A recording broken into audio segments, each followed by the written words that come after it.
Je suis Christine Anir, je coordonne l'ONPE, donc l'Observatoire national de la précarité énergétique, qui est la structure qui soutient fortement le développement de l'outil Géodip.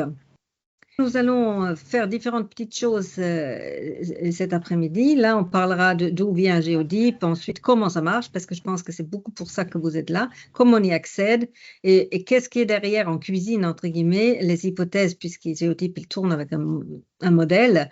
Et puis, on aura un temps plus précis sur les échanges, questions et réponses. Donc, l'historique de l'outil, c'est pour dire que Géodip 2.0, ça veut dire qu'il y a dû y avoir un 1.0. Et en effet, c'est un outil que sous une forme ou sous une autre existe depuis 2013. Il a évolué de différentes façons. Le RAR, donc, qui est le réseau des agences régionales de l'énergie, a été très actif au fur et à mesure des travaux sur ces outils. Et donc, la version actuelle qui existe depuis le mois d'octobre l'année dernière, et elle apporte un certain nombre d'avantages évidents. Et c'est pour ça aussi qu'on peut faire des webinaires pour des centaines de personnes, puisqu'on peut connecter un grand nombre d'utilisateurs en même temps, ce qui n'était pas le cas auparavant. Donc, voilà l'historique en 2 mots. Et puis ensuite, je vais très vite passer la parole à Emmanuel Durard, qui est vraiment au cœur du dispositif et qui explique d'une part comment est fait Géodip, etc. et comment ça marche. Donc, Emmanuel, à toi. Bonjour à toutes et à tous. Emmanuel Goetz, donc moi je travaille au RAR, le réseau des agences régionales de l'environnement et de l'énergie. Je vous laisserai aller sur notre site web très riche, prendre des informations si vous souhaitez mieux nous connaître. Mais en quelques mots, on est une relative petite équipe basée à Nantes. On a donc une couverture nationale. Et la force, en fait, c'est dans le nom, c'est la force d'un réseau. Donc un ensemble d'agences, d'observatoires avec différentes missions, mais avec toujours ce point commun de publier des données autour de l'énergie et du climat. Pour un exemple très concret, voilà, on fonctionne par projet en fonction des régions, des agences et d'observatoires qui sont particulièrement intéressés ou qui ont des contributions à faire. Donc typiquement sur cet outil Géodip, là depuis, je dirais, presque 2 ans maintenant, on peut citer Bourgogne-Franche-Comté, qui a beaucoup contribué à définir, à pousser l'intérêt pour l'outil, à choisir les indicateurs avec l'ensemble des partenaires, bien sûr, de l'ONPE, notamment, bien sûr, parce que la région est particulièrement touchée pour des raisons climatiques, notamment par la précarité énergétique, mais aussi l'agence Nouvelle-Aquitaine, qui a apporté une expertise dans le calcul des consommations des logements, on y reviendra tout à l'heure, et puis notre agence Auvergne-Rhône-Alpes, qui, elle, a pris en charge le développement de l'outil cartographique que vous allez voir, dans lequel sont publiés donc les indicateurs après calcul. J'y reviendrai plus tard. Alors, je vous propose un petit tour d'horizon, une petite démo de l'outil, notamment pour ceux qui ne le connaissent pas. Donc, rapidement, je ne vais pas passer en revue toutes les fonctionnalités, mais vous dire globalement comment ça fonctionne. Donc, il y a deux grandes catégories d'outils qui sont à votre disposition. Donc, il y a les indicateurs. Donc là, ça permet de manipuler ce qui est affiché au niveau de la carte. Et puis, on le verra ensuite, un outil tableau de bord qui est assez utile et assez apprécié en général, qui vous permet d'éditer ensuite des tableaux de bord avec des données, on le verra, et même de personnaliser assez facilement ces tableaux de bord et de pouvoir permettre, on le verra, de comparer différents territoires. Donc le plus simple, c'est de démarrer par le choix d'un outil. Vous voyez, il y a 4 grandes catégories. La catégorie principale, évidemment, c'est celle de ces indicateurs qu'on estime, qu'on calcule, donc liés à la précarité énergétique. Parmi eux, bien sûr, la part des ménages en précarité énergétique du logement, mais on passera rapidement tout à l'heure sur le fait qu'on fait des calculs également concernant la voiture. Et puis, choisir un indicateur ici, puis après il y a d'autres catégories que je vous présentais tout à l'heure qui vont être proposées alors des indicateurs qu'on appelle de contexte, qui vous permettent, quand vous êtes sur un territoire, de mieux comprendre quels pourraient être les déterminants de la précarité énergétique sur le territoire. Est-ce qu'on va être plutôt en regardant un peu les profils de ménage et de logement. Donc ici, la vue France entière, donc là où ici on choisit son territoire, donc c'est ça qui va restreindre en fait ce qui va être affiché. Donc le mieux, c'est si vous voulez que ça aille vite, c'est d'aller rapidement à l'essentiel et de restreindre à la région que vous souhaitez. Après, alors 2 solutions. soit vous souhaitez partir sur une région particulière, il suffit de taper les premières lettres, là, Nouvelle-Aquitaine, ou autre système, vous cliquez une première fois dans l'outil lui-même, et là on va choisir d'aller sur Pays de la Loire. Et donc immédiatement, vous voyez que là c'est pas très intéressant, parce que j'ai pas choisi de maille. Donc voilà, là, au niveau de la région, on peut descendre jusqu'à la maille commune. Si vous souhaitez, on va y aller tout à l'heure, descendre à l'iris, il faut être sur un périmètre inférieur. Donc là, on peut choisir par exemple d'afficher le département. En haut à gauche, vous avez notre sablier, voilà, qui est un cercle qui tourne. Donc typiquement, tant qu'il n'a pas fini de tourner, c'est pas la peine de recliquer, il ne va rien se passer. Voilà, il faut encore un petit temps pour permettre aux aplats de couleurs de s'afficher. Donc là, j'affiche donc la part des ménages en précarité énergétique logement sur l'ensemble des Pays de la Loire, département par département. Donc si je passe ma souris dessus, je vois que sur la Sarthe, probablement vous avez vu qu'il y a une échelle de couleurs, j'y reviens juste après. Donc si je passe sur la Sarthe, même sans cliquer, je vois qu'on est à 15-47%. Ici à droite, vous allez pouvoir choisir le millésime, donc voir assez rapidement visuellement l'évolution depuis le dernier millésime publié. Donc là, on va, dans les semaines qui viennent, publier le millésime 2022. J'expliquerai tout à l'heure comment ça fonctionne exactement. Et puis, donc très important, cette échelle de couleurs, voilà, on a choisi pour qu'elle soit toujours du plus vert au plus rouge, mais qui donc voilà, ne montre pas une valeur absolue. Donc c'est pas parce que c'est vert qu'il n'y a pas de précarité. D'abord, il faut zoomer pour avoir le détail. Et puis surtout, le vert ne va pas toujours correspondre. Là, vous voyez, ici, c'est entre 11 et 13%. Ça va dynamiquement changer de manière à toujours avoir l'image la plus contrastée possible. Voilà. Mais du coup, vous pouvez pas, si vous avez deux images, vous ne pouvez pas comparer directement en regardant les couleurs. C'est important de le mentionner. Géodyp est connu pour descendre à la maille iris. Donc je vais sans tarder le faire. Donc toujours de la même manière, vous pouvez toujours quand vous avez sélectionné une maille, toujours revenir à la maille précédente avec la flèche qui est ici. Et puis ici, donc, pareil, je n'ai pas encore choisi ma maille, mais je vais le faire. Et donc ça va me permettre d'afficher l'ensemble du département, la maille iris. Vous voyez, le sablier tourne, donc là, il n'y a pas à se soucier pour l'instant. Puis ensuite, il faut encore un petit délai supplémentaire. Il n'est pas impossible, en plus que certains d'entre vous se soient connectés en même temps. Donc ça peut ralentir un petit peu. Vous voyez, donc voilà, j'ai l'ensemble de l'Europe Atlantique pour cet indicateur-là affiché à la maille iris. Et à partir de là, je vais pouvoir zoomer et puis essayer de comprendre un petit peu ce qui se passe. Alors on va avoir tendance évidemment à aller aux endroits où probablement il y a le plus de difficultés. Alors j'en profite. Vous voyez là, zone d'activité. Alors, c'est une première chose, faites très attention dans les iris qui sont mixtes ou à zone d'activité forte, il n'y a souvent pas beaucoup de logements. Donc on est sur, ça c'est un truc important, c'est quand on n'a pas beaucoup de logements, la valeur de 21,45% est à prendre un petit peu avec des pincettes, parce que c'est pas, évidemment, moins il y a de logements, en dessous de 100 logements, on ne devrait même pas l'afficher. Voilà. Donc on le fait pour éviter d'avoir des trous partout. Mais vous voyez, pour certains iris, ceux qui sont en gris, là on a une zone naturelle, ça peut être des aéroports, ça peut être des zones commerciales parfois. Si on ne les affiche pas, c'est qu'il n'y a même pas 11 logements dans l'iris. Ensuite, pour en savoir un petit peu plus, est-ce que c'est un problème de qualité, de performance énergétique du bâti? Est-ce que c'est un problème de revenu des ménages? Ou est-ce que c'est une combinaison des deux problèmes? Là, vous allez pouvoir, par exemple, là, si on va en centre-ville, c'est là que vous allez pouvoir en apprendre un petit peu plus donc, sur les caractéristiques des ménages ou des logements de cette zone donc, qui en plein centre historique de Nantes, mais qui est donc un taux de précarité énergétique, donc un nombre de ménages, un taux de ménage, pardon, un peu plus de 20%. Donc pour en savoir un petit peu plus, vous avez alors les caractéristiques des logements eux-mêmes. Voilà, alors le nombre de logements vous permet de voir un petit peu, de savoir à qui on a affaire. Voilà, donc là on est sur 4000 logements, donc c'est quand même relativement significatif. Et puis après, vous pouvez avoir des détails qui s'affichent donc en dessous. Vous pouvez toujours cacher ça si vous voulez faire des copies d'écran. Mais voilà, on voit que là, on est principalement sur de l'appartement, hein, évidemment, centre-ville de Nantes. Donc ça permet déjà d'avoir une première idée.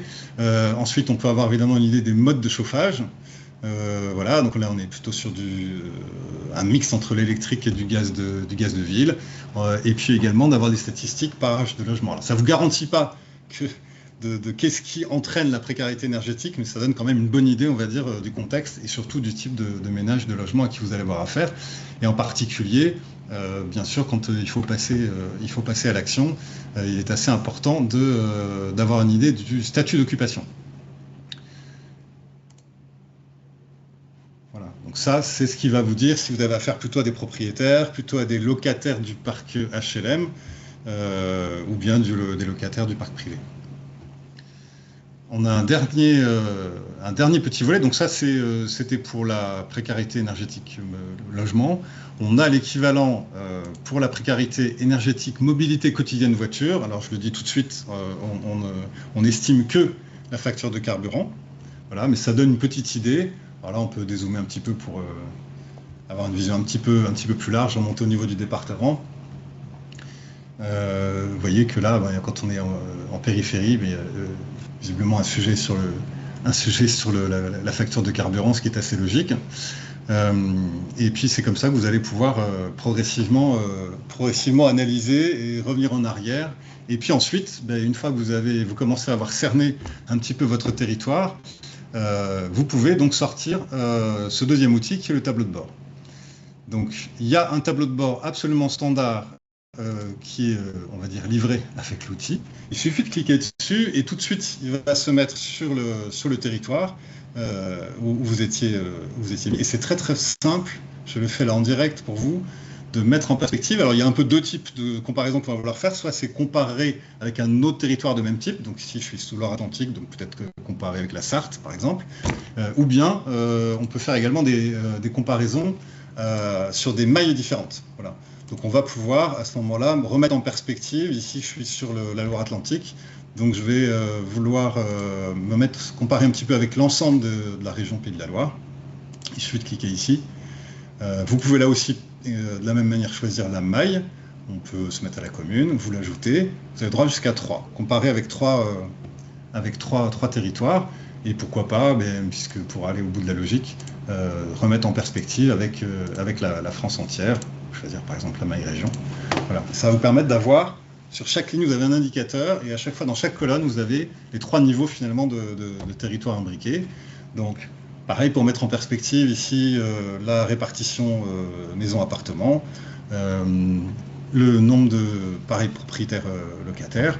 Là, il n'y a pas des contrastes très très forts aux échelles au type de territoire que j'ai choisi, mais vous allez avoir de cette manière-là l'ensemble des indicateurs fournis en standard dans ce tableau de bord, mais vous pouvez également choisir de créer vos propres tableaux de bord. Ça se fait de manière assez simple,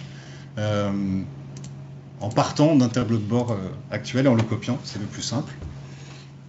Et puis quand vous l'avez terminé, vous pouvez, j'ai oublié de le mentionner, donc je reviens rapidement, quand il est terminé, vous pouvez également, si vous voulez l'utiliser tel quel, vous avez la possibilité, avant de télécharger le PDF, de faire une modification du document lui-même en rajoutant notamment des zones de texte. Et vous voyez, là j'en ai créé d'autres, vous pouvez vous en créer d'autres et ça se passe comme ça. Donc on peut choisir un tableau de bord existant et puis partir de là ou partir de zéro et définir à chaque fois ces indicateurs, la manière dont on veut le représenter, est-ce qu'on peut plutôt le mettre sous forme de diagramme, etc. Donc c'est assez riche. Et toujours ajouter des textes entre chaque section. Voilà pour le tour d'horizon. Alors, donc je vous ai dit, l'IRIS pas disponible évidemment sur l'ensemble des territoires, il faut descendre au moins un département.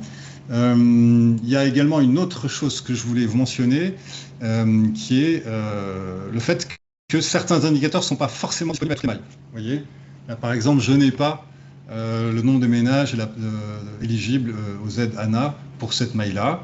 Voilà, c'est pour des raisons techniques, mais ça peut être pour diverses raisons, de fiabilité statistique par exemple. Donc toujours vérifier, ça ne va pas vous inquiéter si l'indicateur n'est pas présent, c'est que pour ce millésime-là, à cette maille-là, il n'est pas présent. C'est la même chose pour les millésimes, on ne va pas toujours forcément avoir tous les indicateurs pour tous les millésimes, mais en général ils sont disponibles, ils vous permettent de faire donc des comparaisons.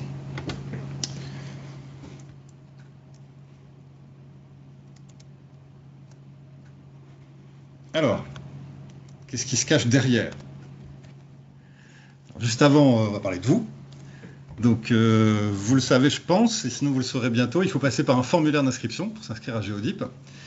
Et l'inscription est modérée. Donc, il y a un être humain, en général moi, qui prend en charge avec le plus petit délai possible.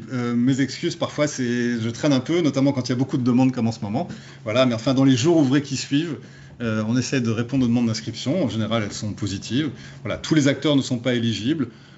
Mais typiquement, tout le monde finit en général par trouver son compte. Typiquement, les bureaux d'études, par exemple, sont réorientés vers les collectivités pour lesquelles ils travaillent. Voilà, de temps en temps, ça permet d'échanger aussi avec... il y a pas mal de chercheurs, d'étudiants qui font des études, auxquels on donne facilement accès. On essaye même de savoir parfois ce qu'ils pensent. Parfois ce qu'ils pensent de l'outil, oui, ça c'est important, mais surtout ce qu'ils font de l'outil et d'essayer d'obtenir parfois aussi les résultats. Donc voilà ce que ça donne en pratique. Donc une base utilisateur qui a beaucoup augmenté depuis la mise en ligne de la version 2 mi-octobre. Ça a été mentionné par Christina tout à l'heure. Une des raisons, c'est qu'il n'y a plus, comme avant, une limitation du nombre d'utilisateurs simultanés. Donc si vous avez obtenu, si vous êtes éligible, vous allez obtenir un accès et il ne sera pas révoqué au bout de quelques mois comme c'était le cas avant. Donc vous le conserverez.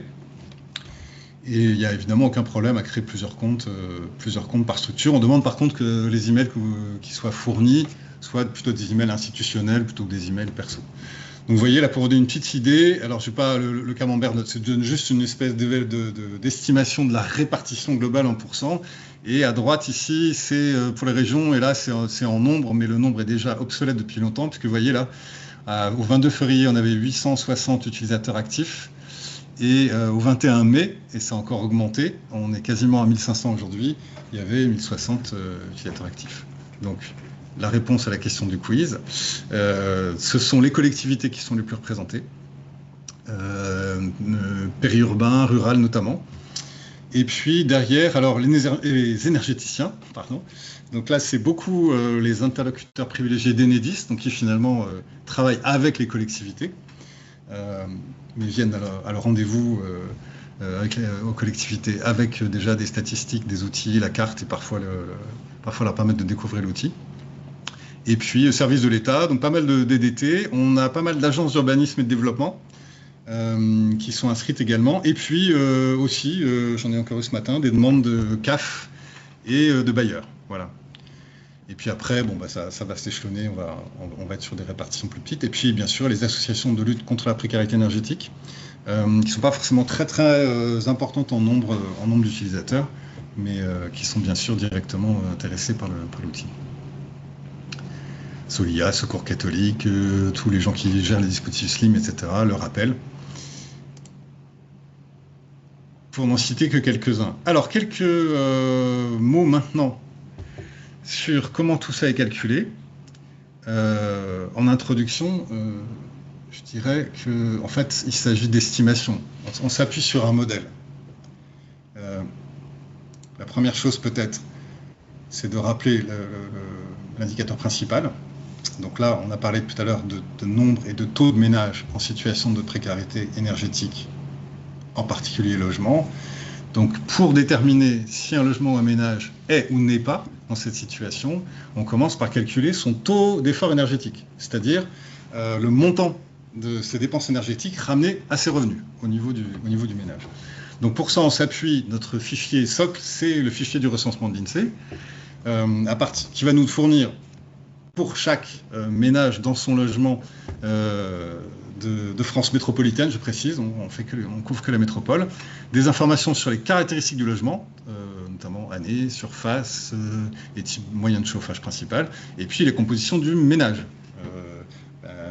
Catégorie socio-professionnelle du référent, on a même la composition plus précise, et tout un tas d'informations qui nous permettent notamment d'estimer les revenus.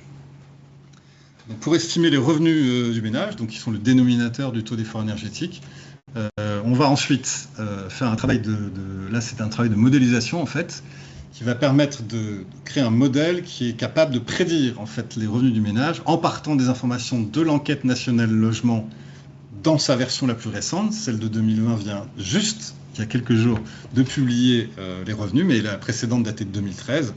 La prochaine va venir un petit peu plus vite, on espère. Et donc à partir de là, on fait une première estimation des revenus du ménage, et ensuite on va redresser en fait la distribution des revenus sur les vrais revenus de l'année considérée. Je reviendrai tout à l'heure sur la question du millésime.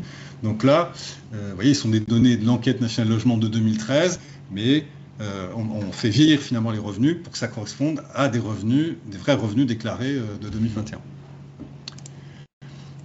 À partir de là, on va utiliser une source d'information qui nous a été mise à disposition par le CEREN, qui, à partir de données d'enquête, dont l'enquête d'ailleurs nationale logement, va faire ses propres enquêtes, et ça va nous permettre d'avoir un échantillon relativement représentatif des consommations unitaires des logements, donc en kilowattheures par mètre carré, pour chaque type de chauffage, et pour, bien sûr, chaque type de logement, maison, appartement, en fonction de l'année de construction.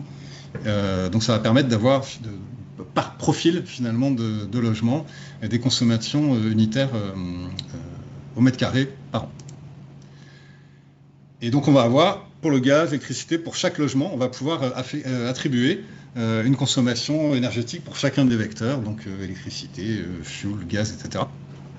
On croise ça avec le prix des énergies de l'année considérée, et ça permet, en tenant compte des tranches d'abonnement, d'avoir la dépense énergétique du logement. Une fois qu'on a cette dépense, on la divise par le revenu, qu'on a estimé tout à l'heure, et on a le taux d'effort énergétique pour ce logement. On va ensuite ne considérer que les revenus, les 30% de revenus les plus modestes. C'est ce que signifie le 3D dans le T2E 3D.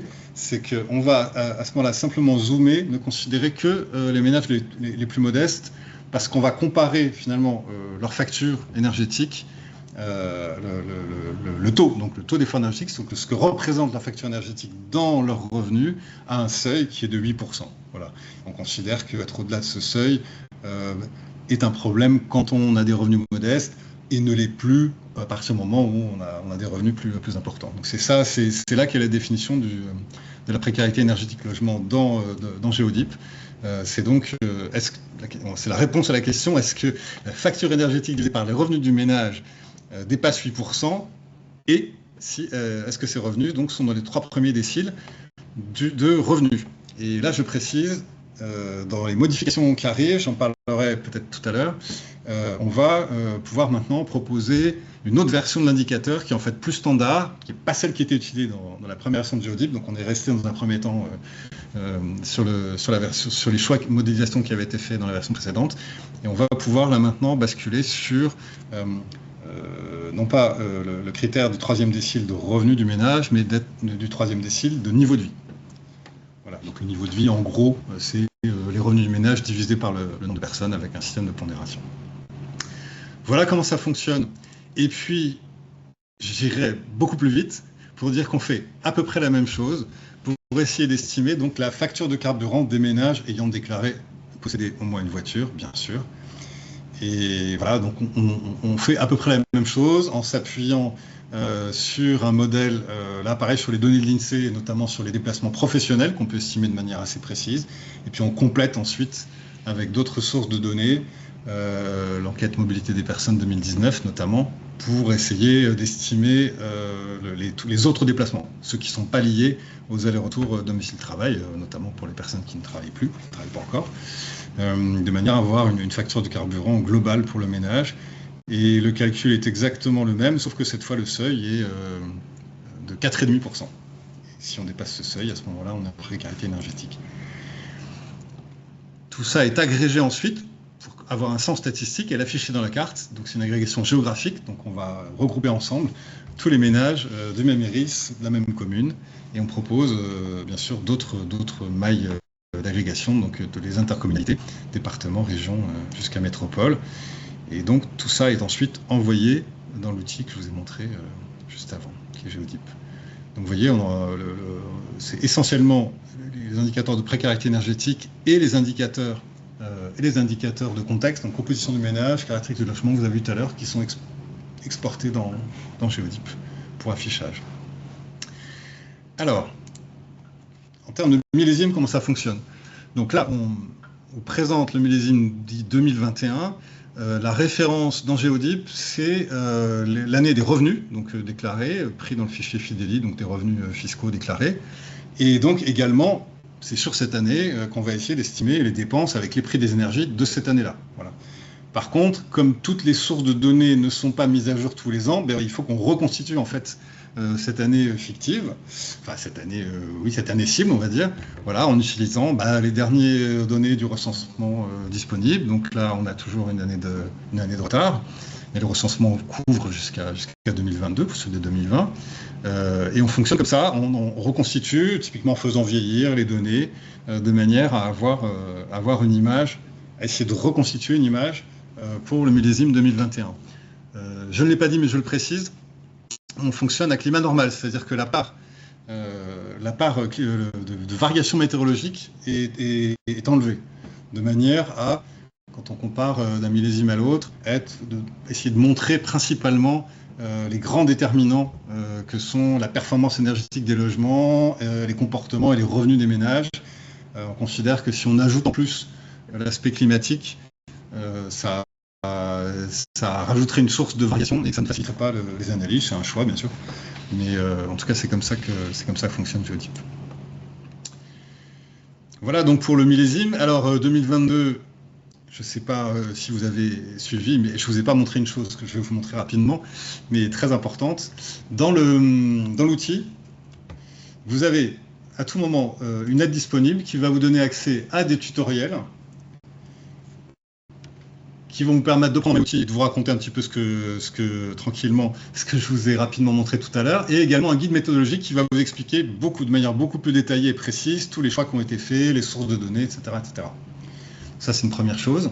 Et puis, autre onglet très important à suivre, parce qu'on ne fait pas forcément des annonces à chaque fois, vous avez également un onglet mise à jour qui vous dit un petit peu les mises à jour qui ont été faites, indicateurs ajoutés, changement de millésime, etc., avec un calendrier prévisionnel, quand c'est en italique, pour les publications, les ajouts d'indicateurs ou publications de millésimes à venir. C'est assez sobre là pour l'instant, mais ça va s'étoffer avec le temps. Donc du coup, je reviens à mon diaporama. Donc pour vous indiquer que le millésime 2022, vous voyez, il est là, il est presque prêt, mais il y a encore un peu de boulot, notamment parce que là on vient juste d'avoir ces données de l'enquête nationale logement de 2020, il y a aussi d'autres soucis au niveau des logements, puis au niveau des revenus, les choses ont un petit peu changé aussi depuis qu'il n'y a plus les fichiers de la taxe d'habitation. Donc on a pas mal de choses à reprendre en fait dans les calculs pour pouvoir publier le millésime 2022 suivant. Ce qui sera une bonne chose, parce qu'on va vraiment sortir cette fois de l'influence de Covid. Par contre, on va commencer à rentrer dans les problèmes de variation des prix des énergies. Alors, dans les développements à venir, je viens d'en parler, bien sûr, là au cours de l'été, donc publication du millésime 2022. J'en ai parlé également, prise en compte des dernières données disponibles de l'enquête nationale logement 2020. Vous voyez, là, ça a pris du temps. Et puis, alors c'est toujours des choix qu'on doit faire, mais on essaye toujours d'améliorer. Je vous ai parlé du modèle d'estimation des revenus à partir des caractéristiques des logements et des ménages. On essaye toujours d'avoir une estimation la plus fine possible, qui tienne le mieux compte possible des différentes caractéristiques du ménage notamment. D'autres indicateurs vont être ajoutés, si je les cite, peut-être maintenant, du coup ça vous évitera de poser la question. Donc structure des ménages, ça manque. Parents isolés, etc., de combien d'enfants, enfin vraiment la composition du ménage. Il est prévu également d'afficher un indicateur de double précarité. Alors, j'y reviens juste après, mais là c'est afficher les ménages, donc en nombre et en part, qui sont à la fois en précarité énergétique logement et en précarité énergétique mobilité. En disant que là, il y a une situation qui est particulièrement de vulnérabilité particulièrement importante. Il y aura également une notion de précarité globale, c'est-à-dire qu'on va faire la somme des factures, donc énergie, logement et carburant, et la comparer à la somme des deux seuils, ce qui n'est pas tout à fait la même chose que de comparer chacun des deux. Voilà, donc on aura aussi a priori cet indicateur qui va être publié. Et puis ça a été demandé beaucoup et ça a été promis, donc on va s'arranger pour le faire, la possibilité d'avoir des maillages alternatifs. Voilà. Alors, il va se passer deux choses. Il y a des choses qu'on va montrer en standard à tout le monde. Et puis il y aura la possibilité prochainement, c'est une fonctionnalité de l'outil nouvelle, de créer des territoires personnalisés. Voilà, on ne sait pas encore si tout le monde pourra le faire ou si il faudra le demander et que les administrateurs feront à votre demande les territoires personnalisés, mais en tout cas la fonction sera là et il y aura, a priori, ça me permet d'enchaîner avec la suite également, le reste étant à l'étude, il y aura probablement plus de personnes qui vont pouvoir gérer le support de l'outil. On va s'appuyer, donc Laura va s'appuyer notamment sur son réseau, je vous l'ai montré tout à l'heure, qui va permettre à chacun de nos membres, s'il le souhaite, en fait, de répondre à vos demandes, ce qui va faire que les réponses seront plus rapides, plus adaptées, et c'est probablement ces relais régionaux qui auront en charge la création de territoires personnalisés en se disant si ça intéresse un utilisateur, ça va probablement intéresser l'ensemble des utilisateurs de la région. Voilà, donc c'est probablement l'option qui va être retenue. D'autres choses là que j'ai notées à l'étude, là ça va vraiment dépendre de plein de facteurs. Donc ce sont des choses auxquelles on réfléchit avec l'ONPE, parce que bien sûr dans le secteur ce sont des choses connues. Bon, il y a la question mobilité, de la précarité mobilité en général, qui bien sûr ne peut pas simplement se ramener à la question du carburant, d'abord parce qu'il y a même pour rester sur la voiture, il y a évidemment d'autres coûts associés à l'utilisation de son véhicule. Et puis après, on peut être en précarité mobilité même sans voiture, ou parce qu'on n'a pas de voiture précisément. Donc ça, c'est des choses qui sont à l'étude. Et puis essayer peut-être d'ajouter, au fur et à mesure que les données seront disponibles, d'autres indicateurs. Alors tout ça se fait à plusieurs conditions, mais la première, c'est d'avoir des échanges les plus nourris possibles. Et là, c'est un message que je vous adresse, c'est dites-nous ce que vous faites avec l'outil, quels seraient comment dire, vos besoins, quels autres indicateurs vous souhaiteriez avoir, quelles autres mailles. Donc ça, c'est très important pour, bien sûr, décider des utilisations ultérieures de l'outil. Et puis pour nous, bien sûr, d'essayer de cibler au mieux vos besoins. On a tout à fait conscience qu'évidemment, ils ne sont pas les mêmes en fonction des acteurs.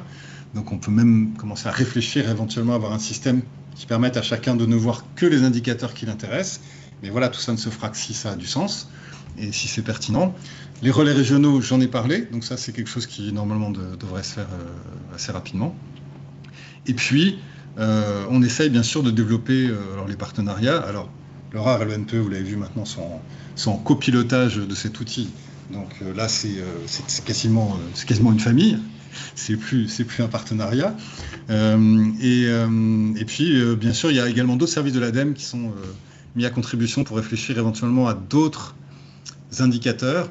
On a complètement conscience, par exemple, que là, on est sur des consommations unitaires issues d'enquêtes. Donc, ce sont des gens qui ont répondu à la question de pour telle taille de mon logement, voilà quelle est ma consommation kilowattheure et voilà combien ça m'a coûté.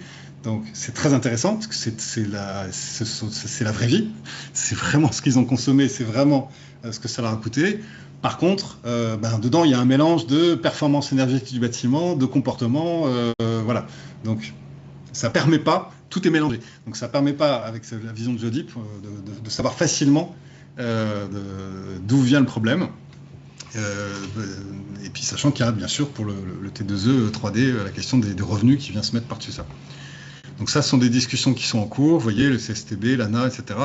On suit bien sûr, on se suit mutuellement avec les travaux du CGDD, et, qui font des choses aussi. Alors, allez voir ce qu'ils font, notamment pour avoir une meilleure vision des profils des ménages. Alors, ça sera des chiffres nationaux, on n'aura pas le zoom géographique, on ne peut pas tout avoir en statistique, mais par contre, leur modèle va permettre d'en savoir plus sur quel type de ménages sont plus concernés, quel type de logement, etc. etc. Donc d'avoir des segments, de faire plus du profilage sur les ménages et les logements, etc., etc. Donc on essaie d'échanger toujours avec l'ensemble de nos partenaires pour essayer de vous proposer des choses qui soient complémentaires, cohérentes. Voilà. Donc moi j'en ai fini pour cette présentation. Ce qui va vous permettre et nous laisser beaucoup de temps, et c'est ça qu'on souhaitait aussi pour répondre du coup à vos questions. Merci beaucoup Emmanuel. Et effectivement, il y a un certain nombre de questions qui sont dans l'onglet questions-réponses. Certains ont déjà eu des réponses assez précises et factuelles par rapport à enfin, par Pierre Taillant. Est-ce que Pierre, tu as fait une synthèse thématique un peu de différentes questions et voilà? Oui, oui, oui, bonjour à toutes et à tous. J'ai regroupé les questions qui tournent autour des données, des sources de données, des indicateurs elles-mêmes et des questions ensuite qui ont trait plus aux aspects cartographiques ou aux mailles géographiques de consultation de l'outil. Alors, pas mal de questions autour des indicateurs et des calculs. Une première question, Emmanuel, qui nous demande est-ce que l'indicateur chèque énergie ou FSL va être intégré dans Geodip? Alors, je ne l'ai pas mentionné, mais ça fait partie des sujets qui sont à l'étude. Pour l'instant, on avait, que je vais montrer rapidement tout à l'heure, le nombre et la part des ménages éligibles aux aides ANA, donc ma prime rénov, un sujet d'actualité. Là, c'est à l'étude. Il n'y a pas pour l'instant de réponse simple. On n'a pas vu le chemin qui nous permettrait facilement d'afficher ce type de données, mais ça fait clairement partie des évolutions envisagées pour l'outil, c'est-à-dire d'avoir le diagnostic, et puis à côté, quels sont les moyens finalement mis en œuvre dans le cadre des politiques publiques notamment, pour essayer de lutter contre la précarité énergétique, de manière à avoir, à défaut de comparer ou d'évaluer l'efficacité, ce qui serait peut-être hors de propos, mais au moins d'associer les deux images. Donc il y a là-dessus, effectivement, sur les moyens, il y a le chèque énergie, les aides type ma prime rénov. Donc ça, c'est à l'étude. Il n'y a pas, mais voilà, il n'y a pas de date pour l'instant pour ça. Ok, merci. Une deuxième question, peut-être sur le phénomène de restriction, qui nous dit, vous estimez le taux de précarité à partir des factures énergétiques.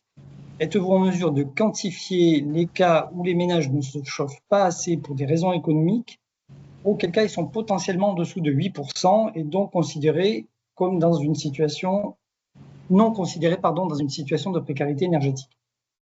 Alors c'est probablement la grande limite de cet indicateur du taux d'effort énergétique. On en a complètement conscience. C'est pour ça qu'on vous encourage à croiser avec d'autres sources de données. C'est la question de la privation, qu'on va d'ailleurs absolument retrouver côté mobilité, même si elle peut prendre des formes un peu différentes. Donc cette question de la privation, effectivement, n'est pas du tout montrée par ce taux d'effort énergétique. Donc ça, c'est clairement une des limites du modèle. Alors par contre, là, je vous renvoie sur les tableaux de bord de l'ONPE qui vont vous fournir, alors sans une maille territoriale bien sûr aussi fine, mais des informations sur voilà, comment les choses sont vécues, pas uniquement en termes de dépenses, donc notamment de sentiments de ressenti du froid, etc., etc. Donc qui vont vous apporter des visions complémentaires. Merci. Une question sur de saison, sur la précarité énergétique d'été. Pensez-vous pouvoir intégrer ou évaluer les données de manière saisonnière et considérer la précarité énergétique estivale, perte de confort en été, sur des consommations énergétiques pour rafraîchir? En rêve, oui. Très concrètement, je ne sais pas. Oui, bien sûr, ce serait très très bien, mais là, c'est en termes de modulation, c'est effectivement, déjà, il faut prendre en compte les dépenses saisonnières, arriver à sortir la part. Là, on essaie de devancer un petit peu. Vous verrez, je vais pas montrer. Je suis passé trop rapidement sur le type de chauffage du logement, ou même je suis pas passé du tout, pardon. Mais ce sont les catégories INSEE, bien sûr. Donc, ce sont ce que les gens déclarent, corrigé évidemment en fonction de ce qu'on sait du territoire. Et on a commencé à sortir avec, on va dire, l'aval des gens de l'INSEE, qui ne peuvent pas pour l'instant le faire parce que ce n'est pas assez fiable. On a commencé à sortir la consommation des pompes à chaleur. L'INSEE, par contre, pour 2027, va progressivement donc introduire dans l'enquête ce mode-là, en essayant de poser la question de telle manière qu'on arrive à savoir si les gens utilisent en mode, on va dire, réversible, donc à la fois un climatiseur et éventuellement s'en servent également pour chauffer. Donc ça va permettre de caractériser les logements. Et puis après, il faut redresser, je l'ai vraiment très très peu dit tout à l'heure, mais il faut ensuite, on redresse ces données, une fois qu'on a cette estimation des consommations unitaires par vecteur et par logement, on vient les recaler en fait sur les données locales de l'énergie qui sont fournies par les énergéticiens, donc essentiellement gaz et électricité, au point de livraison. Donc ça nous permet de faire un recalage, voilà, pour essayer de se ramener aux consommations réelles enregistrées et fournies par ces acteurs. Donc vous voyez, il faut être sûr de pouvoir faire l'ensemble du processus pour pouvoir affecter correctement la part de la consommation dans le cas où il y a une climatisation active. Mais c'est clairement, bien sûr, des sujets d'actualité qui vont être de plus en plus importants. Donc tout ce qu'on pourra faire au fur et à mesure que des données vont être mises à disposition, on tâchera de le faire au fur et à mesure. Pierre, on peut peut-être dire de façon complémentaire sur cette question-là que la précarité énergétique d'été n'est pas une question de facture énergétique en grande partie, puisque la climatisation n'est pas très répandue et surtout pas auprès de personnes qui n'ont pas les moyens. Donc, c'est plutôt... donc, on ne le voit pas dans ces statistiques-là. Donc c'est un sujet, et en plus c'est un sujet qui est beaucoup plus complexe que le sujet de précarité énergétique de l'hiver, qui dépend de qualité de bâti, prix de l'énergie et de revenus du ménage. Alors qu'en été, c'est aussi beaucoup lié à l'urbanisme, au fait de pouvoir, de pouvoir rafraîchir son logement naturellement ou pas, la qualité du bâti bien évidemment, mais c'est pas uniquement des variables aussi simple, entre guillemets, en exagérant beaucoup. En tout cas, en été, c'est beaucoup plus complexe. Donc, on a un groupe de travail au sein de l'OMPE qui travaille sur la précarité énergétique d'été, qui n'est bien évidemment pas géolocalisé, mais il y a un rapport sur le site de l'OMPE qui a été réalisé, qui a été terminé l'hiver dernier, vous pourrez lire un peu sur le phénomène, mais aujourd'hui, en termes de statistiques, en termes de carto géodype, on ne peut pas faire ça. Oui, non, effectivement, ça serait à la fois compliqué et pas forcément pertinent de l'aborder par la consommation. Alors, une question qui nous demande, est-ce qu'il est prévu de s'associer avec les distributeurs d'énergie, entre parenthèses EDF Solidarité, pour les informations d'impayés, pour être plus précis sur l'identification moyennant des travaux sur le RGPD et définir des autorisations d'accès à ces données. Donc, le gros sujet de l'accès à des données fines. Il y a tous les éléments de réponse, je crois, sont dans la question qui est très, très précise. Donc il y a tout ça, effectivement. Plus la question quand même, la question du millésime. C'est-à-dire que là, les impayés, c'est des choses qui sont intéressantes pour tout de suite. Alors que nous, vous voyez, on va publier le millésime 2022. Donc ça, c'est un peu des choix profonds. Est-ce que vraiment, avec le même outil, on essaie de montrer des choses très différentes au risque d'être parfois un peu en confusion, mais de toute façon, indépendamment de ce problème un peu de positionnement global de l'outil, il y a effectivement toutes les questions qui ont été évoquées, et tout simplement même de récupération des données, même technique, j'allais dire, de savoir quelle serait la source de données unique qui permettrait de les avoir pour l'ensemble du territoire. Rien que ça, déjà, c'est pas simple. Ce sont des choses assez ponctuelles, quoi. Pardon, oui. Ouais. Une question sur le revenu, les modalités de calcul du revenu. Est-ce que le revenu intègre les disparités géographiques du coût de la vie? Alors, donc c'est un modèle qui est issu de l'enquête nationale de logement, donc qui va être assez précise sur l'Île-de-France, mais clairement beaucoup moins sur les autres régions, parce qu'il n'y a pas suffisamment de données pour être très très fin, mais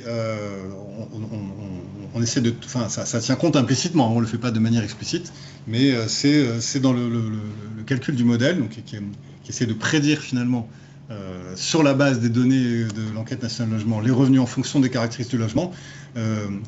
Il utilise absolument toutes les variables et parfois effectivement la région peut être un facteur tout à fait déterminant. C'est une sorte de raccourci, on va dire, pour le modèle qui lui permet d'affiner le calcul. Donc, notamment le fait d'être en Île-de-France va avoir un impact positif sur les revenus. Ouais. Mais pour le coût de la vie, non. Là, on est vraiment que sur la partie revenus. Et le prix des énergies, on utilise des bases nationales, donc il n'y a pas du côté... voilà, on est uniquement sur la facture énergétique, là, sont des données nationales. Et puis de l'autre côté, les revenus, qui sont le modèle tel que je viens de l'écrire, qui tient compte également de la variable région d'appartenance. Mais par contre, sur le prix des autres denrées, non, on ne s'occupe pas du reste à vivre, des choses comme ça. Et alors, peut-être des questions maintenant plus sur les liens avec d'autres outils, sur l'aspect plateforme Carto aussi. Est-ce que les données vont-elles être intégrées à Terristory pour plus de simplicité, vu que c'est la même architecture? Oui, la réponse est oui. Il n'y a pas de problème juridique, il n'y a pas de problème technique. Donc ça va se faire progressivement, oui. Oui, bien sûr, ce sera d'autant plus aisé qu'on est sur la même plateforme. Et de la même manière, quelles sont les complémentarités, les différences, s'il y en a, entre Géodip et l'Observatoire national des bâtiments? Ça fait partie des partenariats envisagés pour l'avenir, mais pour l'instant, il n'y a pas de relation directe. Non, on utilise, non, parce qu'on est vraiment, alors, pour l'instant, nous, sur des consommations déclarées par les ménages dans le cadre de l'enquête, et puis sur des consommations unitaires, oui, c'est ça, enfin, estimées d'un côté par le CEREN et par les données d'enquête. Donc, on n'a pas encore intégré, et on ne sait pas dire pour l'instant comment on le ferait, mais on y réfléchit, les données liées aux bâtiments eux-mêmes et bien sûr à leur performance énergétique. Mais ça fait partie clairement des sujets à l'étude.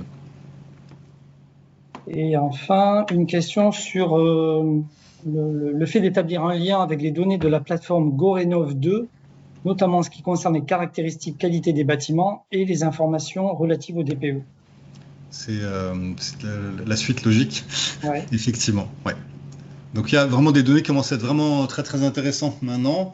Là, typiquement, on est aussi encore sur un modèle qui essaie d'extrapoler ou d'interpoler la performance énergétique des bâtiments, leur consommation, donc matérialisée effectivement par l'étiquette, mais le CSTB arrive avec des données assez fines finalement de reconstituer, d'estimer les consommations fines par vecteur, même je crois, ça c'est pas en open data, mais je crois qu'ils le font, pour tous les bâtiments, en tout cas du territoire métropolitain, à partir de ceux qui ont effectué un DPE, notamment un DPE récent, donc post-juillet 2021. Donc là, on est sur des rapprochements, voilà, des échanges. Mais c'est pas simple, parce que les deux aspects sont intéressants. Et voilà, donc on ne sait pas encore exactement comment on pourrait les mixer, mais ça peut être simplement deux indicateurs séparés, qui seraient calculés sur une estimation des consommations théoriques, finalement, du logement, à partir des caractéristiques du bâtiment. Et puis un autre indicateur qui lui essaierait plus de saisir la réalité, donc en intégrant les comportements notamment. Ok, merci. On a épuisé à peu près les questions principales. Il y avait une question un petit peu en parallèle qui nous demandait quels étaient les moyens financiers et humains qui avaient été affectés à Géodip, en tout cas à cette version actuelle. Donc, je vous rappelle que le modèle et l'outil Géodip sont financés quasiment à 50-50 par l'Observatoire national de la précarité énergétique et ses partenaires financeurs pilotés par l'ADEME, et la délégation interministérielle à la lutte contre la pauvreté. Le budget de l'outil là, qui est Géodip donc 2.0, qui est en cours qui est ouvert là aujourd'hui, enfin depuis l'année dernière, c'était à peu près 170 000 euros pour votre information. Donc avec le RAR qui est à la manœuvre, qui a développé cet outil, qui l'héberge et qui le maintient, avec tout le travail d'Emmanuel. Et en termes de TP, Emmanuel, tu peux nous confirmer, c'est de votre côté, en termes de moyens humains? Ouais, c'était un demi-ETP sur... un demi-ETP. Ouais, sur 2 ans. Voilà. Après, il y a des prestations pour les contributions des autres structures, notamment du RAR. C'est entré dans un budget de prestations. Et puis après, il y a tout, effectivement, l'hébergement. Bien sûr. Et l'accès aux données, donc vous l'avez compris, Enquête nationale logement et Fideli. Donc on a, et ça se paye, on a un accès donc, via le CASD, le Centre d'accès sécurisé aux données, donc à des données soumises au secret statistique. Donc ça aussi ça a un coût. Il reste encore, on a encore un petit peu de temps, on peut prendre peut-être encore une question qui nous dit: je vois que l'export des données est envisagé à plus long terme, y a-t-il des obstacles particuliers avant de permettre cette fonctionnalité?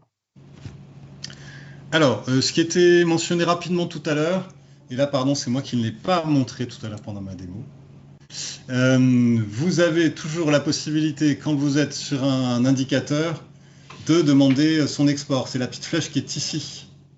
Voilà. Donc ça va exporter l'indicateur qui a été sélectionné.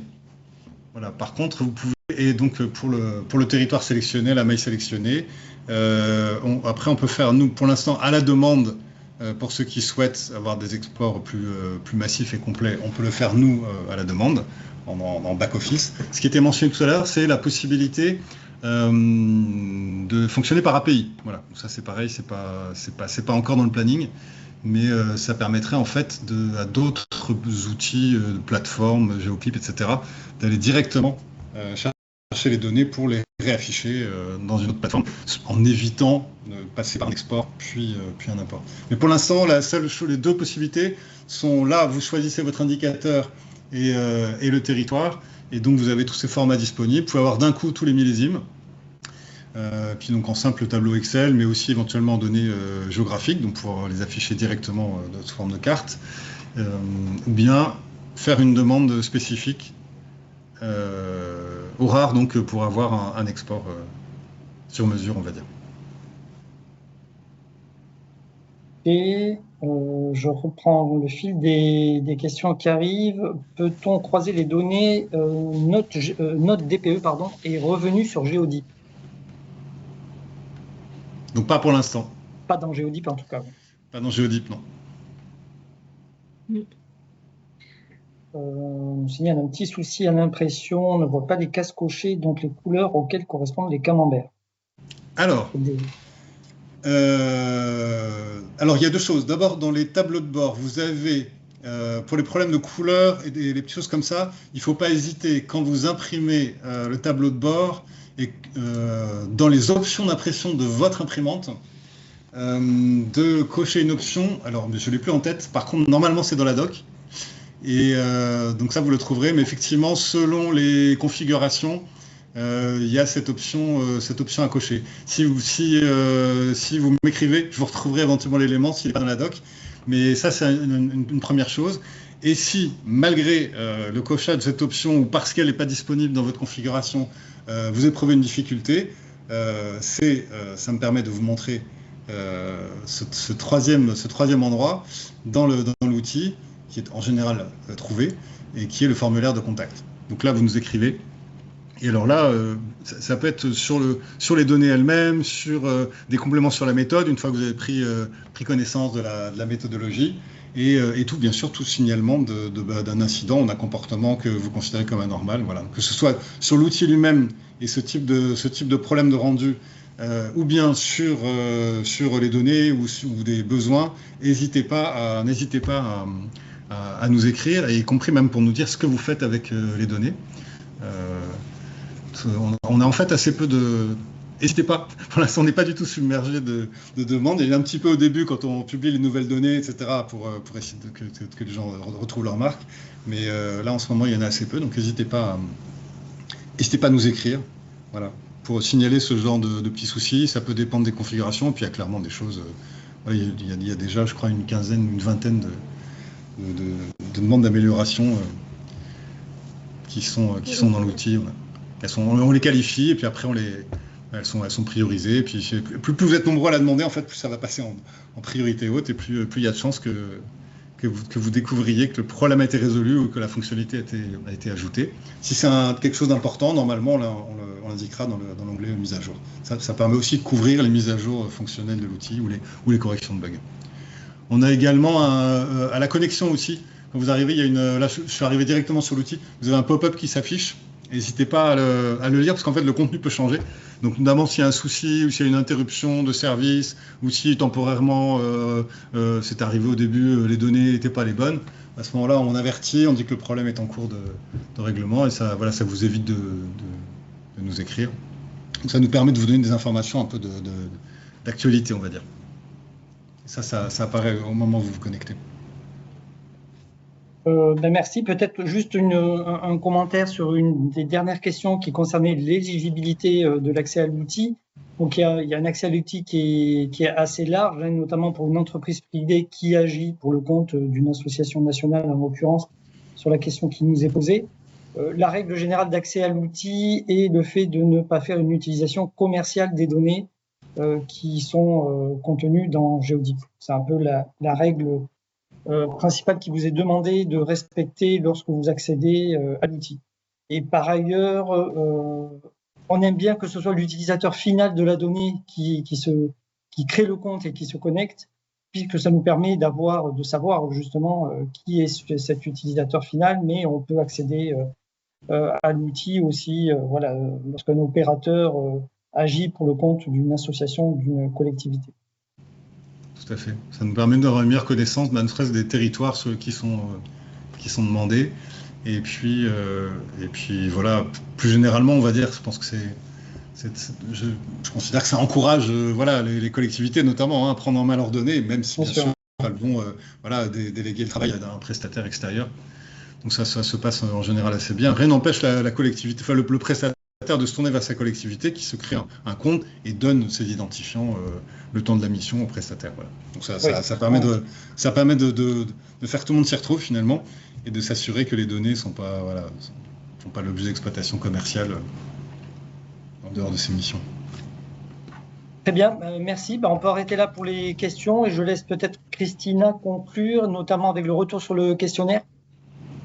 Oui, alors donc vous allez recevoir, donc merci beaucoup de votre participation et vos questions.